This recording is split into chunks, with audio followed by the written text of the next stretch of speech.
Ang mabuting balita ng Panginoon ayon kay San Juan. Noong panahong iyon, sinabi ng mga tao kay Jesus, "Ano pong kababalaghan ang maipapakita ninyo upang manalig kami sa inyo? Ano po ang gagawin ninyo?" Tanong nila. "Ang aming mga magulang ay kumain ng mana sa ilang, ayon sa nasusulat. Sila'y binigyan niya ng pagkain mula sa langit." Dugtong pa nila.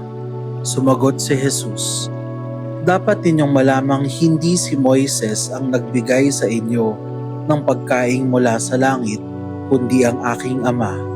Siya ang nagbibigay sa inyo ng tunay na pagkain mula sa langit.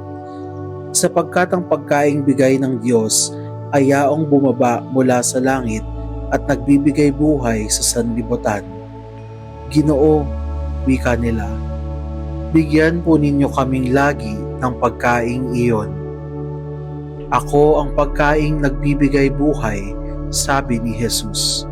"Ang lumalapit sa akin ay hindi na magugutom at ang nananalig sa akin ay hindi na mauuhaw kailanman." Ang mabuting balita ng Panginoon.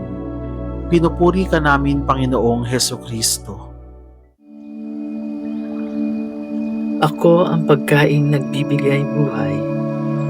Ang lumalapit sa akin ay hindi na magugutom, at ang nananalig sa akin ay hindi na mauuhaw kailanman.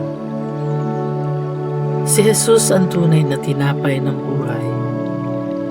Ipinahayag niya ito sa mga taong medyo baliko ang dahilan ng paghahanap sa Kanya dahil nakapako ang kanilang intensyon sa pagkaing nasisira.